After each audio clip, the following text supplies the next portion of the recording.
Mesdames et messieurs, très heureux de vous retrouver pour vous présenter cette grande édition du journal de la mi-journée sur Canal Congo Télévision. Un journal co-présenté avec Rose Mbouyi et Xavérienne Zameya, tous stagiaires de l'Institut facultaire des sciences de l'information et de la communication IFACI-CANSIC. Bonjour Rose. Bonjour. Bonjour Xavérienne. Bonjour Monsieur Eddy. Je reviens à vous. Le temps pour moi de poursuivre cette grande édition du journal sur Canal Congo Télévision. Persistance de l'insécurité dans les villes de Beni Butembo ainsi que dans les territoires de Lubero, Nord Kivu. Pour fustiger cet état des choses, les commerçants de boutiques, magasins, galeries, alimentation et autres n'ont pas exercé leurs activités ce mercredi 12 octobre 2022 dans ces coins de la République démocratique du Congo, comme nous le rapporte notre correspondant sur place, Joël Kamam. D'après l'esprit d'une correspondance signée par la synergie des opérateurs économiques de Béni adressée au président de la République, ces opérateurs économiques déplorent la multiplicité des taxes pendant cette période de sécurité caractérisée par le tuerie et incendie de véhicules de commerçants par le rebelle ADF. Pour ce mercredi 12 octobre 2022, boutiques, magasins, galeries, alimentation, supermarchés sont restés fermés au centre-ville de Béni. Aigrevite rencontré devant sa porte de vente à Matonké s'est dit concerné par la multiplicité des taxes et impôts pendant cette période de sécurité dans la zone. Il a profité à cette occasion de demander les opérateurs économiques de respecter cette mesure. Cet amour avec le gouvernement, on nous oblige de payer les taxes, les impôts, tandis que il y a nos camions sont privés, par la suite les taxes aussi sont vraiment jour au jour augmentées. Complètement, vous les commerçants, vous demandez quoi? Nous les commerçants, nous demandons d'abaisser au prix des taxes et aussi nous demandons aux sécurités dans notre route, voire même Kassindi, Bounia et partout. Pour la nouvelle société civile congolaise de Béni appelle le gouvernement congolais de passer la levée de la fiscalité dans cette partie afin de permettre aux opérateurs économiques de bien exercer le travail. Tempo Mouliwavio. J'ai la fiscalité afin de permettre une renaissance économique, de permettre le soulagement de la population de la région, vu ce que la population de la région a déjà subi, a déjà vécu et qui n'a plus besoin de la description. Aux associations des opérateurs économiques de revendiquer dans le respect des lois du pays. Il ne faut pas qu'il y ait des manifestations qui pourraient mener à des dérapages. Des actions sont menées, oui, mais elles touchent forcément au vécu quotidien de la population. Mais hélas, il me semble qu'il est difficile dans notre région d'éviter ce genre de mouvement. Malgré cette pression, les autorités administratives appellent les opérateurs économiques de s'acquitter de leurs devoirs civiques pour aider les services de l'État congolais à bien fonctionner. Béni, Joël Kamabou. À Kinshasa, une motion de défiance contre le ministre des Transports et Voies des Communications, Chéribin Okende Ouassenga, a été déposée le mercredi 12 octobre 2022 au bureau de l'Assemblée nationale.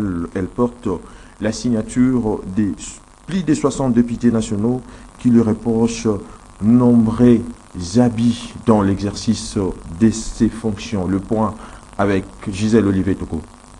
Le ministre de Transport, Voies de Communication et Désenclavement, Chéribin Okende, est sur une chaise éjectable. La motion de défiance initiée contre lui, qui a été déposée ce mercredi 12 octobre 2022 au bureau de l'Assemblée nationale, a requis plus de 60 signatures des députés. Il est reproché à ce cadre d'ensemble de Moïse Katumbi plusieurs abus dans l'exercice de ses fonctions. En croire l'un des signataires de cette motion, le député national Anissé Babanga, toutes les conditions ont été respectées. Il s'agit d'une motion de défiance contre le ministre des Transports, Voies de Communication et Désenclavement, M. Chéribin Okende. Nous sommes venus déposer la motion contre lui, compte tenu de nombreux abus qu'il est en train de commettre dans l'exercice de ses fonctions. Nous sommes décidés, avec les collègues signataires de cette motion, pour déposer une motion afin qu'il quitte définitivement ses ministères. Absolument, toutes les conditions ont été respectées et les signatures ont été toutes acquises. 50, nous sommes à une soixantaine de signatures. L'on peut dire que les jours du ministre des Transports Chérubin Okende sont comptés au bout des doigts. Au chapitre de réaction, le député national Paulin Odiane, député national pour les comptes de l'ensemble pour les changements de Moïse Katumbi, pense que cela est une manœuvre pour pousser Chérubin Okende, l'actuel ministre des Transports et Voies des Communications, à quitter Moïse Katumbi, son autorité morale. Il est joint ici au téléphone par Dadi Louindam. Merci beaucoup. Je crois que cette motion parle de science. Bien sûr que encore des textes on lui reproche par acheter du pavillon et puis l'attribution ce sont des deux griefs mais à mon humble avis, si nous voulons sauver la République, il faudra que nous les savoir là où nous partons. À part le ministre du Transport, il y a des ministres qui brillent par les compétences. Mais pourquoi ces ministres-là ne sont pas inquiétés? Vous savez, pendant un moment ici, le ministre des hydrocarbures, il était interpellé même par les renseignements et la pénurie des carburants, nous l'avons vécu ici. Est-ce que lui, il est inquiété? Il n'est pas inquiété. Et qui doit acheter les avions? C'est le ministre des Transports ou c'est le ministre des Finances? C'est une question que je me pose. Et donc, si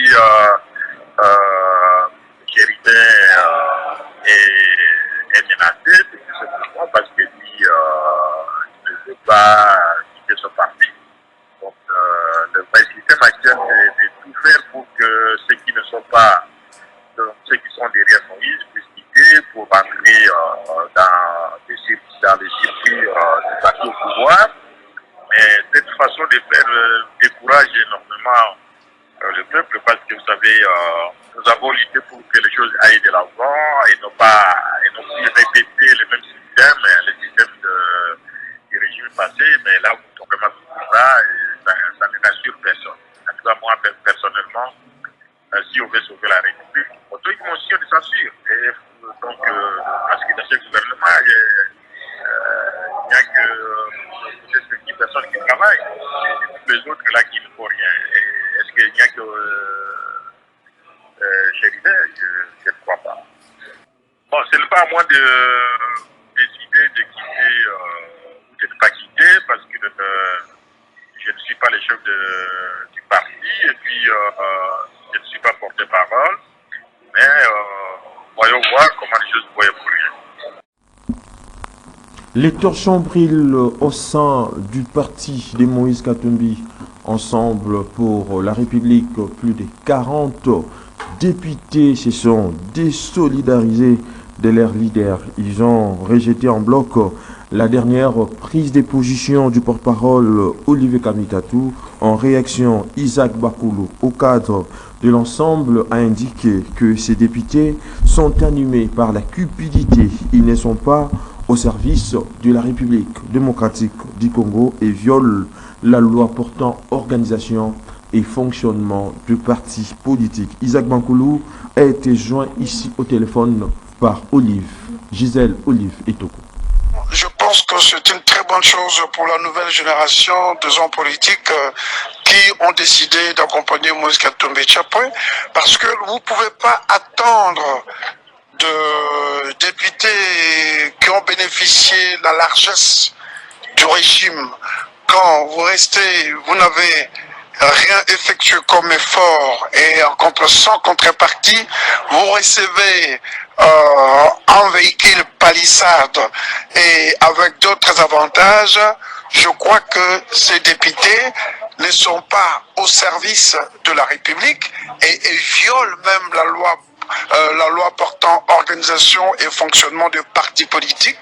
Moi, je pense que ce n'est pas à nous, mais c'est au souverain primaire de constater le genre des députés, de mandataires qu'ils avaient choisis, et 2023 n'est pas loin, et c'est 2023 qui décidera de qui sera député et de qui ne sera pas député. Moi, je pense que ces députés sont des gens animés par la cupidité, l'inconstance politique, absence d'idéologie, et tout ce qui joue avec la cupidité, tout cela est consort. Donc, moi, je pense que c'est comme une épée dans l'eau, hein, parce que les gens qui se sont déguisés en démocrates hier, aujourd'hui, ont développé une certaine série de la dictature sans respecter la démocratie, mais nous prenons toujours le peuple congolais à témoin. Moïse Katumbi reste imperturbable et intraitable. Je crois que vous avez bien suivi hier, il a été traqué par tout le monde et les régimes d'aujourd'hui cherchent à traquer aussi Moïse Katumbi, mais malheureusement pour eux, Ensemble pour la République tiendra et Ensemble pour la République va démontrer qu'il est aux côtés et travaille pour le peuple congolais. Merci. Les réactions ne cessent de tomber au sujet de la mise sur pied d'une commission devant auditionner les honorables Délice Sanga Ipungo et Moyindo Kasekwa au sujet de leurs émoluments. La dernière en date est celle du porte-parole de l'envol pour la République qui estime que l'honorable Délice Sanga reste serein quant à cette mise en place de cette commission. Rodrigue Amazani, le porte-parole de l'envol pour la République, a été interrogé à cet effet par Dadi Luinda. Pour le parti politique Envol, son président, le député national Délice Sanga, est prêt à affronter la commission spéciale mise en place à l'Assemblée nationale en vue de donner la version des faits et fournir les preuves en rapport avec le versement des 21 000 $ américains comme émolument aux députés nationaux.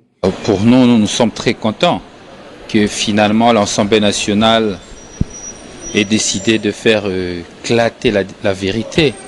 Vous savez que nous menons un combat sur la réduction du train de vie de l'État, c'est depuis 2019. Beaucoup pensaient que nous le faisions sur fond du populisme.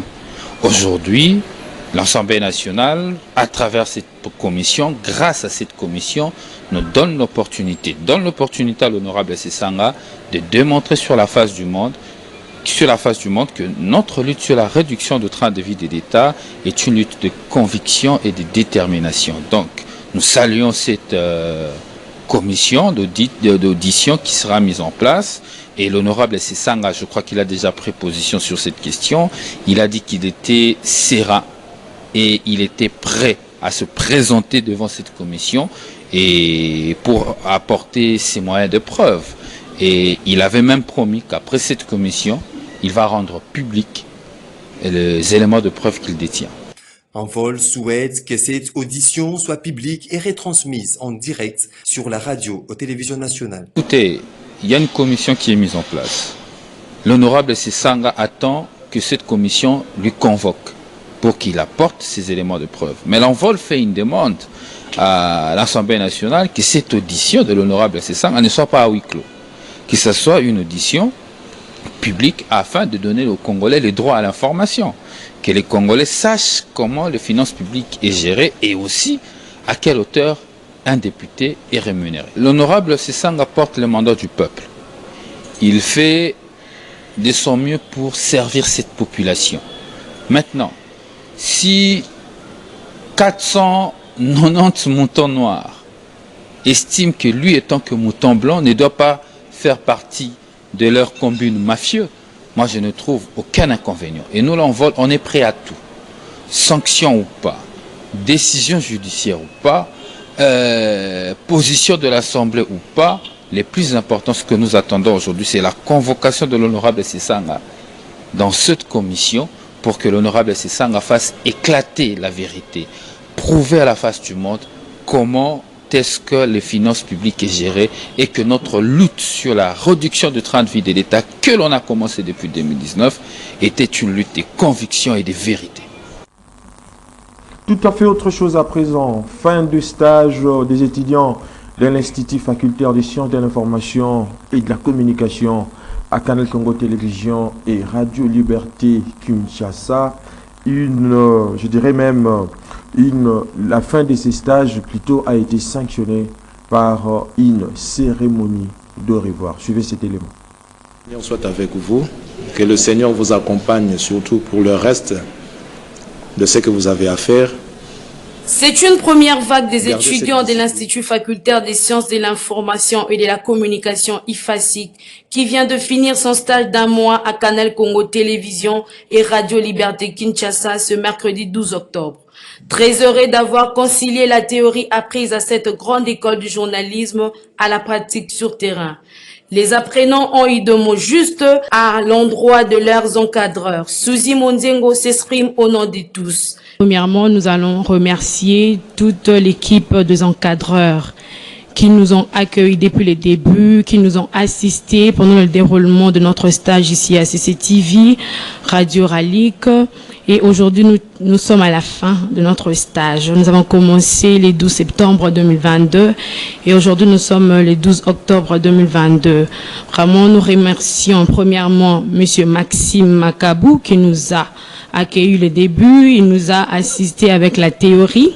Et après la pratique, nous disons merci à Madame Gisèle Etoko qui nous a appris avec les chapeaux, les commentaires, un truc que nous avons appris théoriquement à l'IFASIC et aujourd'hui nous les mettons en pratique.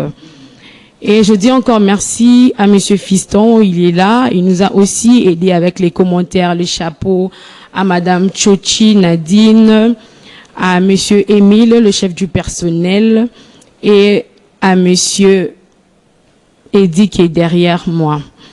Nous disons merci beaucoup aux encadrants qui ne sont pas aussi là, mais qui nous ont assistés physiquement et mentalement.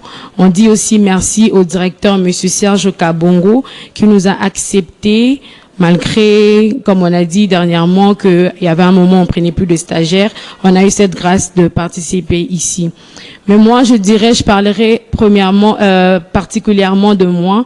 Je suis très émue de passer ici à CCTV, qui m'a accepté et qui a montré sa marque de confiance à mon égard, à ma personne, qui a permis à ce que je puisse être 2 fois à la télé en direct et 2 fois à la radio. C'est une très belle expérience pour moi et aussi pour mes collègues. Nous sommes très émus et nous vous disons merci beaucoup. Merci beaucoup. Et nous pensons et nous espérons aussi que tout ce que vous nous avez appris ici reste et sera toujours ancré dans notre mémoire. Merci. Un passage à CCTV Ralik Bénéfique a reconnu la rédactrice en chef TV Gisèle Etoko, même son des cloches du côté de rédacteur en chef radio Maxime Makabou. Tout est bien qui finit bien, c'est dans une ambiance familiale que cette brève cérémonie s'est clôturée. Poursuite de ce journal, mesdames et messieurs, avec Rose Mbouyi, Xavérienne Zamea. De marchés de fortune ont envahi le passerelle de Pascal et celle du marché de la Liberté. Nous sommes dans le district de la Tchangou, chose qui va à l'encontre de l'objectif de ces ouvrages, celui de faciliter la traversée. La population de ces coins de la capitale déplore cette situation. Construite dans l'objectif de faciliter la traversée du boulevard Lumumba par de piétons et permettre les véhicules à bien rouler en évitant les embouteillages, les passerelles de Pascal et marché de la Liberté sont pourtant envahies par des marchés de fortune. Certains y sont installés dessus et d'autres en dessous, créant ainsi les dépôts des immondices qui leur enlèvent toute beauté. Outre cela, ces marchés pirates sont parmi les facteurs qui contribuent à la destruction de ces passerelles car ayant devenu également un lieu où les enfants de rue, communément appelés chégués, font leurs urines. La passerelle de Pascal, qui présente déjà des signes de dégradation, en est une illustration. La population interpelle les autorités compétentes. Jamais place oyo eza place à côté kate ah eza wenjete eza place ya bato bakalisaka jamais oko ma place à côté kate eza place passerelle bato bazo kalisa pour le eza place à côté kate eza risque ce passerelle bukani bato bakufa eza danger vraiment eza bien te aloba pena mingi eza te lelo tomoni lelo passerelle oyo leta salaka kopona bato bale lelo komi wenda koteka bafanze bakomi osumba bakomi kolala toko ko iteke so passerelle na osunga nini so ya kapona place oyo eza place moko ya bato bakalisaka eza te bato babanda koteka donc leta efazwa solution atata basécurité mpe basoda moko bazala wana donc bazwa sécurité ya place oyo place oyo eza bato bakalisaka nde eza place abenga te. Ces ouvrages qui ont coûté beaucoup d'argent au trésor public doivent être préservés. Xavérienne Zameya va nous parler cette fois-ci de la culture avec la célébration de l'anniversaire de Luambo Makiadi. Cela fait 33 ans depuis que disparaissait en Belgique le 12 octobre 1989 l'artiste musicien, compositeur et chanteur François Luambo Makiadi dit Franco à l'âge de 51 ans. Franco Luambo Makiadi a marqué de son empreinte la rumba congolaise dont il est devenu l'un des grands maîtres. Il est considéré comme un des fondateurs de la musique congolaise contemporaine, initiateur d'un influent courant de la musique de la rumba congolaise, une école qui a inspiré plusieurs autres musiciens. Son plus grand succès est le titre Marco, sorti en 1985. Suivez.